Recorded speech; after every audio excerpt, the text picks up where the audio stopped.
Із мертвих смертю смерть подолав. The Koval family had reunited after escaping the turmoil of war in Ukraine, but their brief moment of peace soon spiraled into a nightmare. She was laying face up on the ground. All groups. Okay. Sorry to make you go through this again. Vladimir Koval broke down as he recalled the horrifying moment he found his 79-year-old mother, Yevheniia Koval, beaten to death, her body marked by abrasions, severe bruising, scalp contusions, and cerebral hemorrhage. But what stunned detectives was the identity of her killer and the disturbing motive behind the cruelty. On the night of May 23, 2024, Vladimir left the family's condo in Lauderdale Lakes, Broward County, Florida, at around 7 p.m., leaving his mother, Yevheniia, and his 14-year-old daughter, Sofia Koval. When he returned around 12:30 a.m., he found Yevheniia unresponsive. First responders arrived at a horrifying scene. Yevheniia had been brutally beaten and was pronounced dead at the hospital. Both Vladimir and Sofia were taken into custody for questioning, setting the stage for a disturbing revelation that would traumatize everyone involved. I took my daughter. She went to Ukraine for 4 months. At January, I brought her in, and for day once I brought her. Was that at this apartment now, or were you saying somewhere else? It happened in an apartment from bed. Alright. When I have an argument with her. You have an argument with Sofia? Yeah. Okay. Actually, this is The most recent one. Okay. Recently, before that, and she basically holding for the office chair roll, and she fell on her head. Oh, it was like one of these chairs rolled out from her? Yeah. Okay. So she lost the balance. She fell on her hip, and she had a crack. No, it was April. April. Alright. Some beginning of it. Same And hospital. then so she just came home then from there on what day? She came home. I picked her up on this last Sunday. Now, since Sunday, has there been any problems between your daughter and her at all? Not really. Okay. We have, I don't remember what the date was. Okay, today is already 23rd. Yeah. Okay, on the 11th, no, we don't have a problem. I brought her in, and we have no problem. But there was a problem before. You said there was one instance where your daughter raised a hand to her, Yeah, supposedly? that was back in a, actually it was, let me say, it was, okay, I brought her in. It was probably like a January. January. But your daughter never hit her, right, at all? No, she never complained. Mom never complained, but she noticed that, you know what, she raised her hand on me to hit me, Okay. but she didn't. Would she, like, talk back to her at all, or? Nothing. Okay. I didn't notice because grandma, she's silent, she's very peaceful. Okay. She never argued. She never have anything to say. Vladimir had been living with his elderly mother, Yevheniia, long before his teenage daughter, Sofia, joined them in 2023, having migrated away from the ongoing war in Ukraine. Yevheniia, 79, relied on a walker for mobility and was described as physically frail and defenseless. The thought of her final moments is almost too painful to imagine, but it is the autopsy that soon reveals the unimaginable cruelty behind the crime. And then now today, we talked off record about the pool. I guess your daughter was being a little aggressive at the pool, you were saying, or acting different? Something like that different. I don't know. It was reason because she doesn't sleep, or she was. So let's walk through that on the record, actually. We'll go on that, actually. So, I guess, so basically, today is now Thursday. So Tuesday into Wednesday, you had told me your daughter didn't sleep at all, right? Is that what happened? She slept, but we went to sleep like at 4 o'clock in the morning. 4 a.m. And you woke up around like 8 a.m., you said? Yeah. 8 a.m. Make a decision, bring her to school or not. So now, why was she like hyper? Or? She was crying for mama. She was speaking about war. I don't know. She was complaining that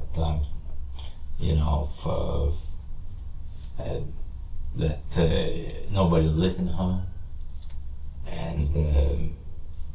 I mean, all this kind of nonsense, I would say. Has she ever spoken like this before, really, at all? She was spoken like that in actually in a September, sometime September was good, October. I mean, that thing is happening, but not in that extreme. Right.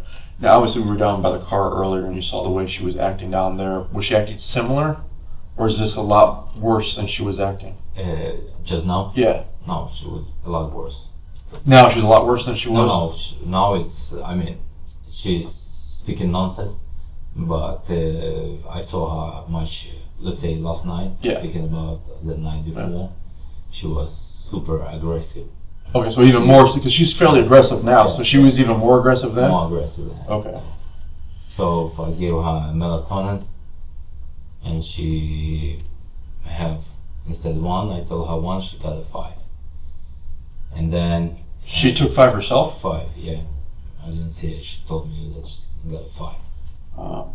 Now during the day then, how was she, or the day after she slept? During the day, she wake up. We have a conversation once with my fiancée in Ukraine, her mother. Yeah. We have a long conversation till probably noon. So she was always arguing, and then I decided, I mean, we put her in her bedroom, I mean, just separate her, so we have a conversation with her mother, speaking about her behavior and what to do. So she was still kind of aggressive even during the day after sleeping? She was aggressive, not in that extent, but she wasn't eating.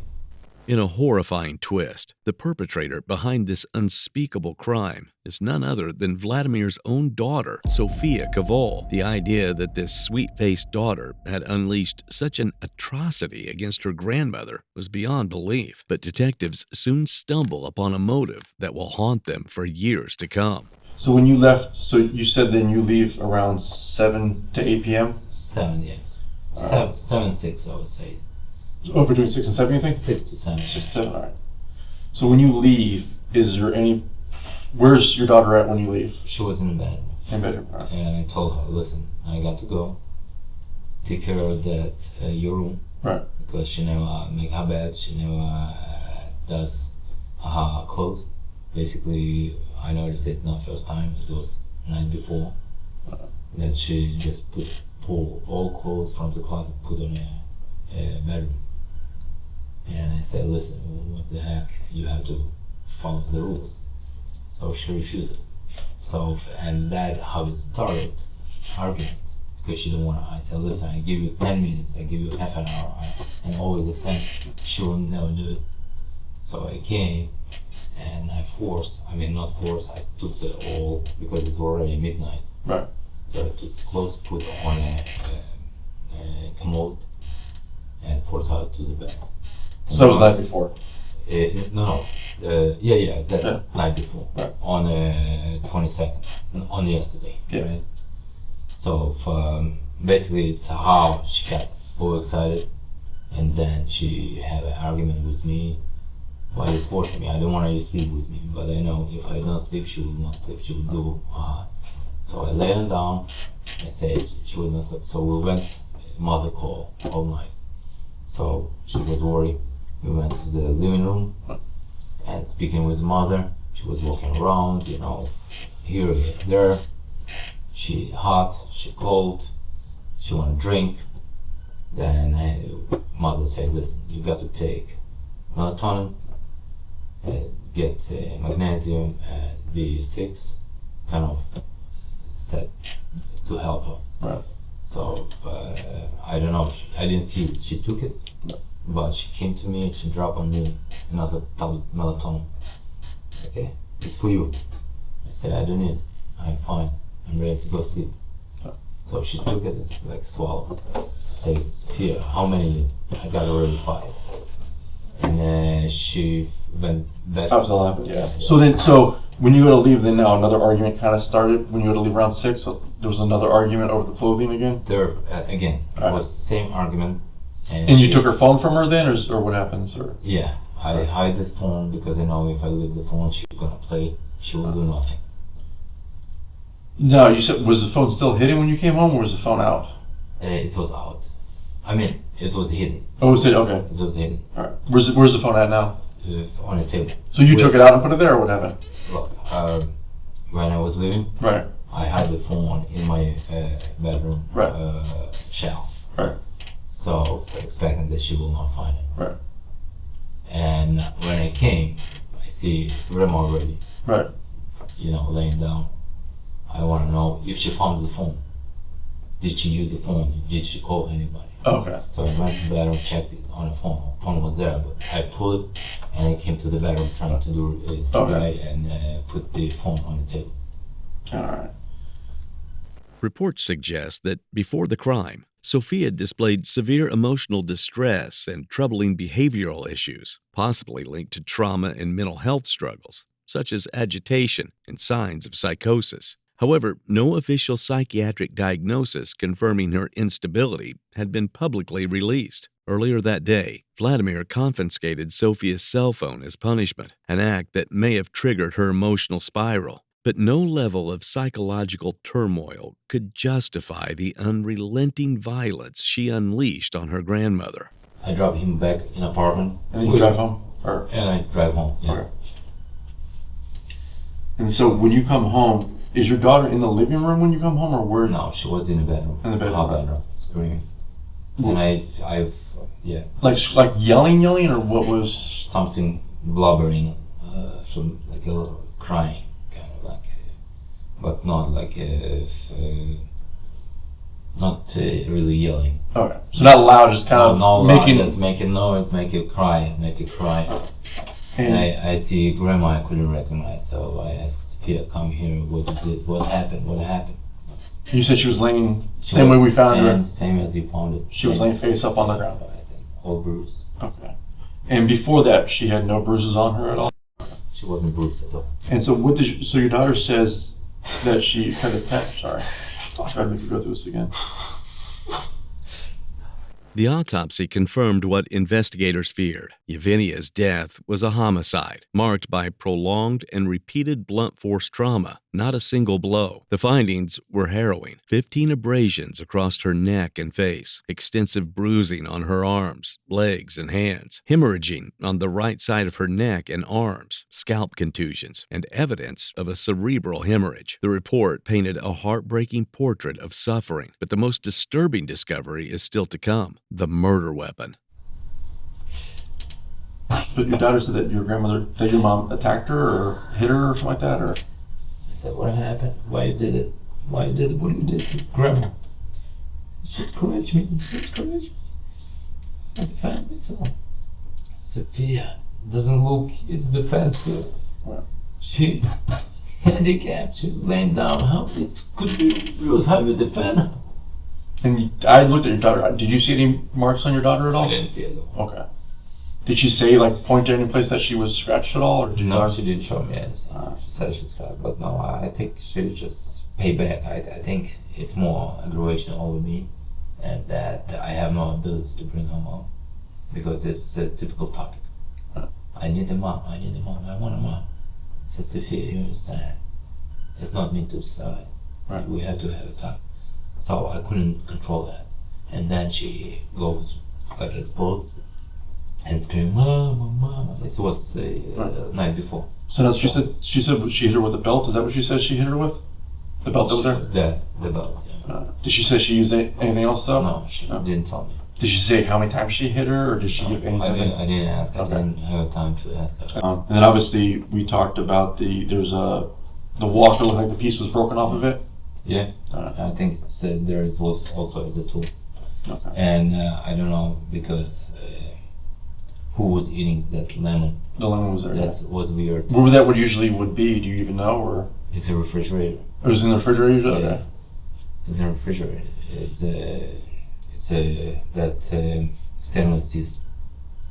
Stainless steel refrigerator. I have a lemon, full lemon. I have a lemon cut already, but that looked like it was full lemon. Yeah, it was kind of bitten and looked like someone squeezed and forced. Yeah. I don't know if she was really. I mean, I can imagine that, but Right. It's not typical. I didn't see Sofia eat the lemon. The crime scene bore clear signs of a violent struggle. Bruising patterns and internal hemorrhaging aligned with repeated blunt force trauma. A belt discovered near the victim's body was confirmed as the assault weapon. Sofia later admitted to striking Yevheniia multiple times with it. Even more disturbing was the discovery of Yevheniia's walker, found with a broken wheel, believed to have been used as a weapon during the assault. And I said before this though, has she ever been physical with you at all? Like try to hit you and like that? I would say she may get them. Actually, I don't know, it was triggered because night before I picked her up from the school. I went to some gentleman. So he prepared dinner, so we swam in the pool. And there was something like that. She trying to push me in the pool. So I said, I don't want to. So I started wrestling with her. And she was aggressive. And then she losing. She started crying. She went to in his apartment because we was outdoors. And she was crying. So I let it go. I didn't make any attempt to calm her down. But then I explained to Sofia, I'm stronger. Why are you trying to fight with me? So this was the case that I had to break. And from that, I think she was very offended. Did it seem like she was play fighting then, or was it more of like aggressive fighting, would you say? It's for beginning, it was like play. And then I see she was aggressive. Okay. So it kind of switched in the middle. It switched in the middle. And she tried, and I kept her over the pool. I said, why are you pulling me and trying to drop me in the pool? I can do it better as you. So I keep it. I said, you want to go down to the pool in the dress? No. So she started see that, and I pull her away and said, you see, I have a chance. I can do it. Right. Why are you trying to? And she would start crying, and then she was, her joy separated. She went home. And then, I see she disappointed, so I took the car and drove her back to her apartment. And then it actually when it started. Then her mother called, and she we're trying to drive her to the pool. I said, I did it, but she initiated, she trying to fight with me. It's one case of it. Obviously the way she was acting was very agitated right now, and I don't think that's normal. That's not normal for her at all. Right? Okay. Sofia initially told Vladimir that her grandmother had scratched her, claiming she acted in self-defense. She grew visibly emotional, breaking down in tears and repeatedly saying she is sorry. Later, in a chilling shift of narrative, Sofia claimed she had helped her die, insisting on the fact that her grandmother was already dying. Okay. How has that been happening more frequently, or has it been getting worse and worse, or has she, right the way she's acting now, even the last night obviously, has that been happening more often? Is that something that's gone on for a long time, or is that fairly new? It's gone a long time, since she came. All right. And then the issue came, I don't know, maybe as a child she didn't understand that the immigration doesn't play, And her mother, I don't know if mother insists to her and she put the pressure on me. But so over in Ukraine, was she having these type of outbursts and kind of being in Ukraine? Yeah, being very agitated, I would say. I would say once she had the issue. Okay. Once it's at the time of the bullying she had. Okay.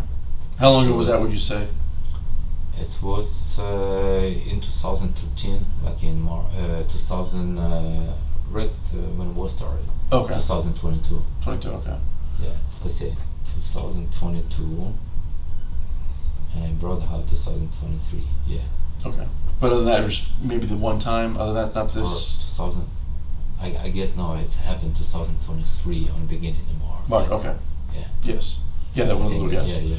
So then it had. So now, so it's kind of seemed like it's maybe been increasing as time has gone by. She's getting worse and worse. Would you say, or? I would say she become kind of worse because her mother, and she had that attachment. She broke, and she started very aggressive with me. She always argued.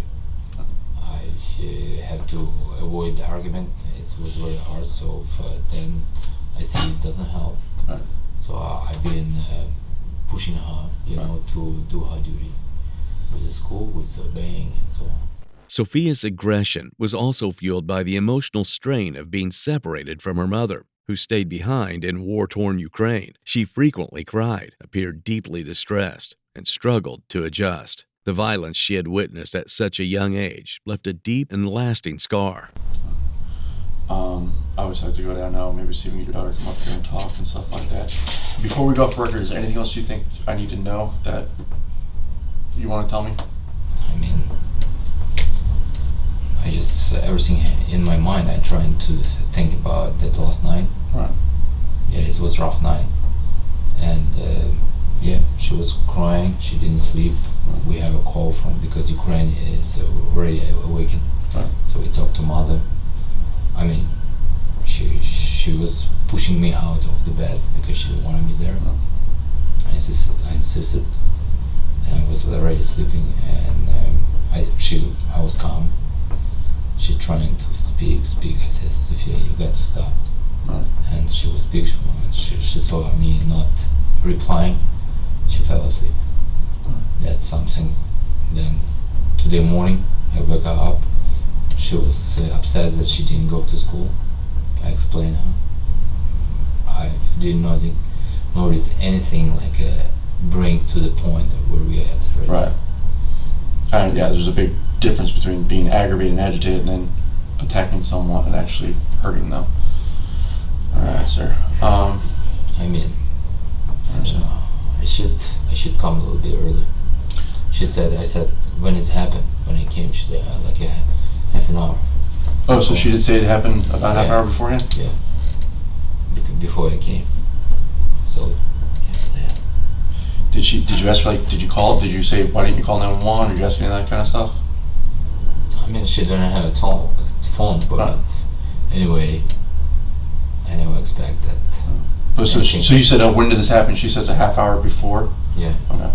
As the case moves to the courtroom, one question continued to haunt the detective. What truly sparked Sofia's violent outburst? Sofia was initially arrested on a charge of second-degree murder. However, on October 1st, 2024, prosecutors formally filed a manslaughter charge in adult court. As sentencing looms, Sofia's fate hangs in the balance. She could face up to 15 years in prison if tried as an adult, or a maximum of 3 years in juvenile detention if adjudicated as a minor. And because Sofia is not a U.S. citizen, deportation proceedings may be initiated following her sentence.